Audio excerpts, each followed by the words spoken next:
अस्सलाम वालेकुम वरहमतुल्लाह। Welcome to dairy talk with Tajammul Islam Salroo. मैं हूं तजम्मुल इस्लाम सलरू और आज हम बात करेंगे डेयरी इंडस्ट्री की अपॉर्चुनिटीज़ के बारे में। लास्ट एपिसोड में हमने बात की थी डेयरी इंडस्ट्री के चैलेंजेस के बारे में और आज हम बात करेंगे उन अपॉर्चुनिटीज़ के बारे में। बहुत सारी अपॉर्चुनिटीज़ जो 10-12 शोबों में है डेयरी के।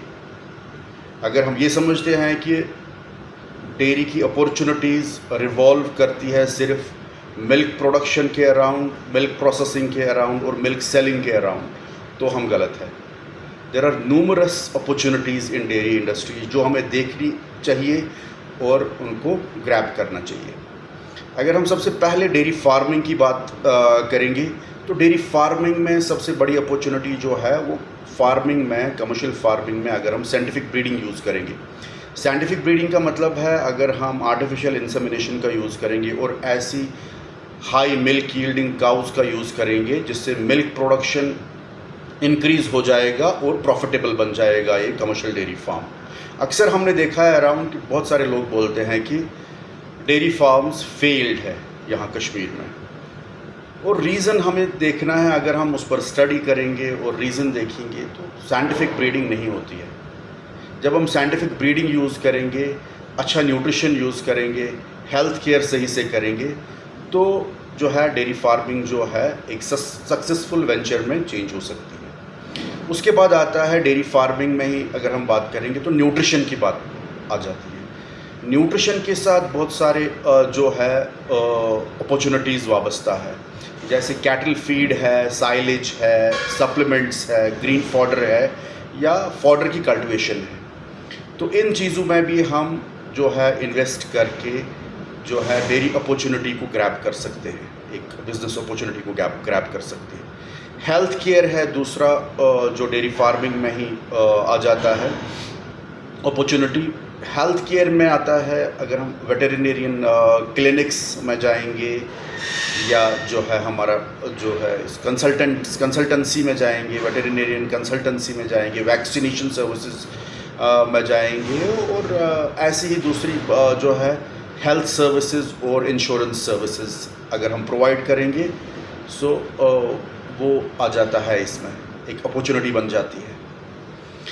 उसके बाद ऑटोमेटिक मिल्किंग मशीन्स का जो है रुझान काफ़ी बढ़ रहा है दिन ब दिन, तो अगर हम उनमें जाएंगे तो एक अच्छी खासी बिज़नेस अपॉर्चुनिटी वो भी बन सकती है। ये हो गया डेयरी फार्मिंग में।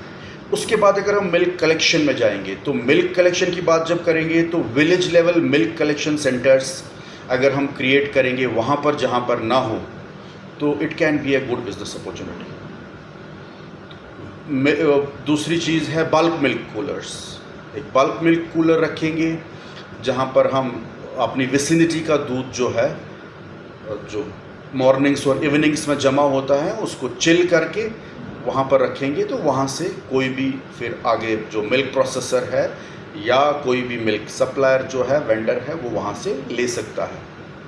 सो BMC is the second opportunity in when we talk about milk collection.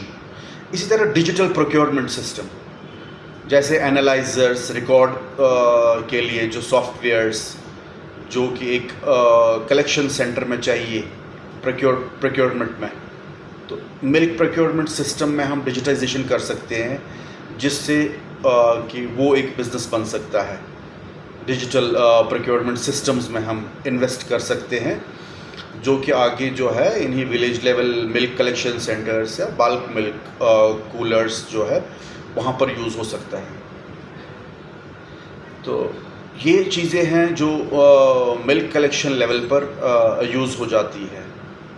आगे जब बात करेंगे प्रोसेसिंग की बात करेंगे तो एज़ यूजुअल जैसा चल रहा है pasteurised milk, ultra high temperature milk, flavoured milk और लैक्टोज फ्री मिल्क बना सकते हैं प्रोसेसिंग में। इनके छोटे छोटे यूनिट्स डाल सकते हैं। अगर हम वैल्यू एडिड प्रोडक्ट्स की बात करेंगे तो वैल्यू एडिड प्रोडक्ट्स में हम पनीर का यूनिट मैन्युफैक्चरिंग क्रिएट कर सकते हैं, हम चीज़ का यूनिट क्रिएट कर सकते हैं, योगर्ट का यूनिट क्रिएट कर सकते हैं, घी का यूनिट क्रिएट कर सकते हैं, बटर का यूनिट क्रिएट कर सकते हैं, आइसक्रीम का यूनिट क्रिएट कर सकते हैं और डेयरी डेजर्ट्स भी एक बना सकते हैं, बिजनेस यूनिट उसका भी डाल सकते हैं। ये हो गया वैल्यू एडिड प्रोडक्ट्स।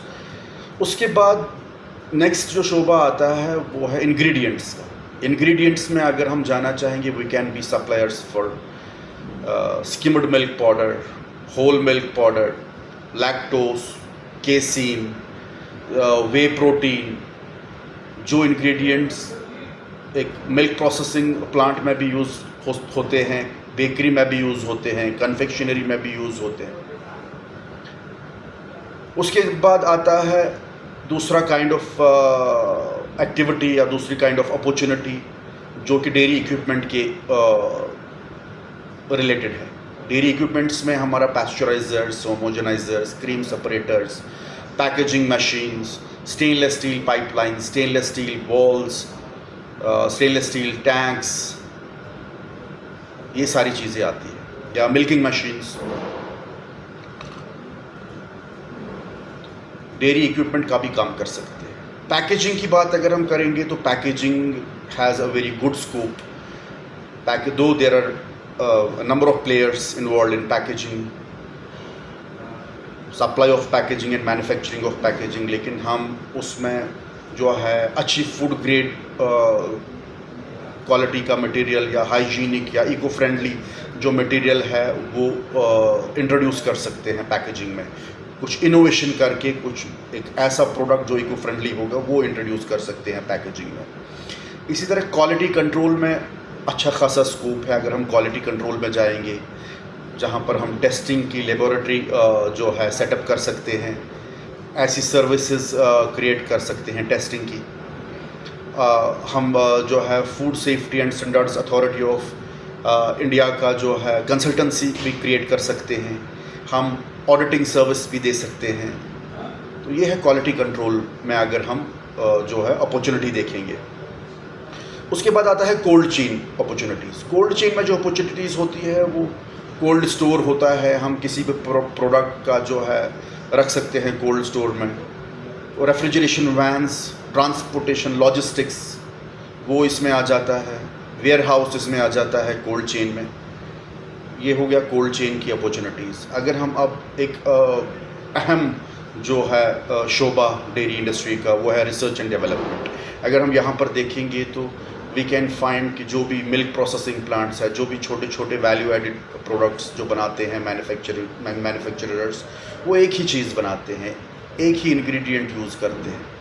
तो रिसर्च एंड डेवलपमेंट का यहाँ पर बहुत इंपॉर्टेंट रोल है। प्रोडक्ट इनोवेशन हो सकता है क्योंकि वो बहुत ज़रूरी है, क्योंकि कंज्यूमर जो है प्रेफरेंस बढ़ रही है वहाँ से, इसलिए जो प्रोडक्ट इनोवेशन है उसमें जाने की ज़रूरत है। शेल्फ़ लाइफ जो है कैसे बढ़ सकती है एक प्रोडक्ट में, वो उसको देखने की ज़रूरत है। हमारा प्रोसेसिंग जो है, हमारा चिलिंग जो है, हमारा स्टोरेज है, हमारा कोल्ड स्टोरेज है, हमारा लॉजिस्टिक्स है, हमारा प्रोक्योरमेंट सिस्टम है, इसमें कोई कोताही तो नहीं है, कोई कमी तो नहीं है। तो research and development can play an important role in these sectors. इसी तरह रिसर्च एंड डेवलपमेंट में आ जाता है कि पैकेजिंग को हम इम्प्रूव कैसे कर सकते हैं। तो पैकेजिंग अगर इम्प्रूव करेंगे तो ऑब्वियसली शेल्फ़ लाइफ भी हमारी इम्प्रूव हो सकती है प्रोडक्ट की। तो ऐसी पैकेजिंग को ढूंढना जिससे प्रोडक्ट की शेल्फ़ लाइफ भी इम्प्रूव हो सकती है, इंक्रीज़ हो सकती है। तो और आ जाता है कल्चर्स, जैसे कि हमारा जो दही में कल्चर्स यूज़ होते हैं, चीज़ में कल्चर्स यूज़ होते हैं, पनीर में कल्चर्स यूज़ होते हैं, उन कल्चर्स को हम कैसे मॉडिफाई कर सकते हैं। एक ही कल्चर ज़रूरी नहीं है डालना, उन कल्चर्स को रिपीटेडली चेंज करके एक ऐसा कल्चर जिससे प्रोडक्ट की क्वालिटी अच्छी बेहतर हो जाए और ऑब्वियसली डिमांड बाद में बेहतर बन जाए। तो ये है प्रोडक्ट रिसर्च एंड डेवलपमेंट के बारे में, जिसमें बहुत सारी अपॉर्चुनिटीज़ अवेलेबल है।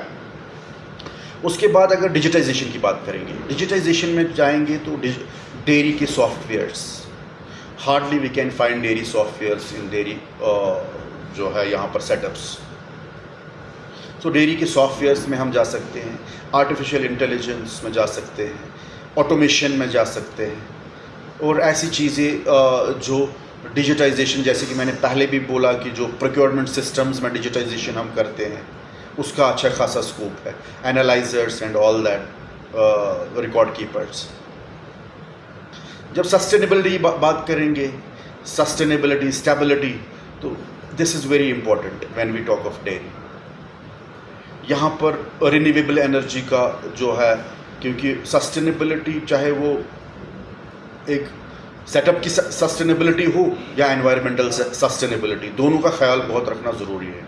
अगर हम रिन्यूएबल एनर्जी का यूज़ करेंगे, अगर हम सोलर पावर्ड जो है डेयरीज सेटअप करेंगे, तो एक तो जो है रनिंग कॉस्ट भी हमारा कम हो जाएगा और जो है हमारा प्रोडक्ट भी अच्छे से बन के निकलेगा और हमारा जो है मेनली जो है वो हमारा सस्टेनेबिलिटी उससे इंक्रीज़ हो जाती है। वाटर रिसाइकलिंग, वाटर को रिसाइकिल करना, जो भी हमारा वाटर निकलता है प्लांट में से उसको ट्रीट करके रिसाइकिल करके उसको वापस यूज़ करना, चाहे गार्डनिंग में चाहे दूसरा वाटरिंग पर्पसेस में। डेयरी फार्म के बाद डेयरी फार्म के साथ हम बायोगैस प्लांट जो सेटअप कर सकते हैं, again an eco friendly step. और जो है वाटर रिसाइकलिंग तो हमने बोला ही, वेस्ट वाटर मैनेजमेंट भी हम जा सकते हैं, जो कि जिसमें ETPs आते हैं, इफ्लुएंट ट्रीटमेंट प्लांट्स, क्योंकि डेयरीज में से इफ्लुएंट निकलता है और इफ्लुएंट जो है वो एनवायरनमेंट के लिए सही नहीं है। So we can go for effluent treatment plants और सप्लाई कर सकते हैं डेयरीज को, प्रोसेसिंग यूनिट्स को, स्मॉल डेयरीज को। सो ये शोबे है, 10-12 शोबे हैं जिनमें हम जा सकते हैं। ट्रेनिंग और स्किल डेवलपमेंट में भी जा सकते हैं, दैट्स अगेन जो है एक शोबा है डेयरी इंडस्ट्री का। सो अगर हम देखेंगे तो opportunities are many, just we need to explore और ग्रैब। उम्मीद करता हूँ कि ये अपॉर्चुनिटीज़ का जो एपिसोड रहा आज, ये फ्रूटफुल रहा, आपके लिए दिलचस्प रहा होगा। अगले एपिसोड में फिर से आ जाऊँगा एक अच्छा मौजू लेके। तब तक के लिए लाइक शेयर सब्सक्राइब करना भूलिए नहीं, एंड अल्लाह हाफ़िज़।